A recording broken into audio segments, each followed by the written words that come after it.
mga gagamitin. Paraffin wax, scent o bango, wax dye o pangkulay, molde, wick o mitsa ng kandila, kaldero at panghalo. Dahil kumpleto na ang ating mga kagamitan, handang-handa na tayo para gumawa ng kandila.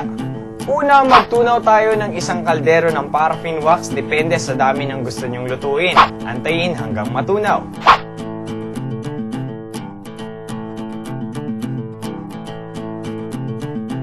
Kapag ito'y tunaw na, maglagay ng wax dye, depende sa dami ng kulay na gusto nyong ilagay. At habang mainit pa ito, maglagay na rin kayo ng pabango sa kandila.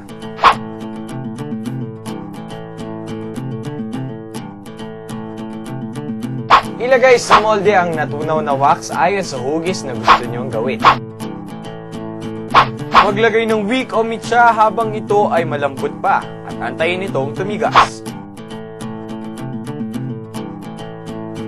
Kung matigas na, ilagay ito sa ref hanggang sa lumamig. Kapag ito'y malamig na, maaari na itong tanggalin sa molde. Linisin, lagyan ng dekorasyon, ibalot, at maaari na itong ibenta. Sa puhunan na 20,000 pesos para sa mga kagamitan, maaaring makagawa ng 1,800 na piraso ng kandila. Mangangahulugan lamang na ang presyo ng paggawa ng bawat kandila ay 11 pesos. Kung ibebenta ang bawat kandila sa halagang 60 pesos, ang iyong tiyak na tubo ay 88,200.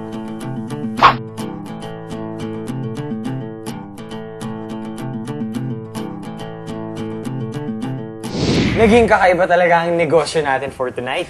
Kakaiba pero negosyo pa rin. But who knows, malay nyo, ito ang negosyong para sa inyo. At sabi nga nila, matakot ka na sa buhay, wag lang sa patay. Okay, Iko, parang I know where this is leading to. So guys, why don't I just remind you to log on to www.gonegosyo.net and learn about any business under the sun or the full moon. At kung papatay-patay ka pa rin at kailangan mo mabuhayan, pwede nyo pa rin kaming i-text. All you have to do is type negosyo space your message and send it to 2299. Huwag nyo rin kakalimutan ang aming free Go Negosyo podcast and ang weekly column ni Mr. Joey Concepcion sa Ask Negosyo. Of course, gusto namin pasalamatan ang aming mga sponsors. I would like to thank Levi's Jeans, MOS Salon for Men located in Timog Avenue, and Dr. Melissa Lazaro of the Medica City. And I would like to thank Kathy Valencia Skin and Body Center, Reyes Hair Cutters, and Levi's. Guys, I'm Chap. And I'm Iko, at lagi nyo tatandaan sa Go Negosyo, Big time ka!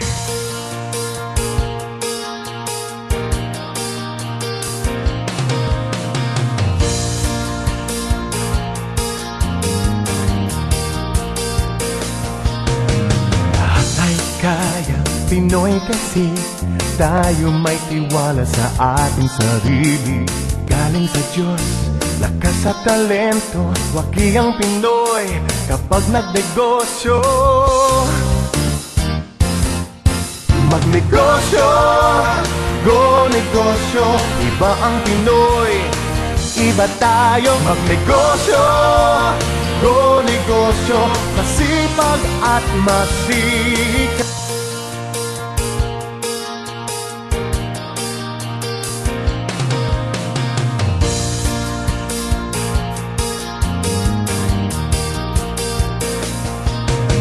Lahat ay kaya, Pinoy kasi tayo may tiwala sa ating sarili. Galing sa Diyos, lakas at talento, wagi ang Pinoy kapag nagnegosyo.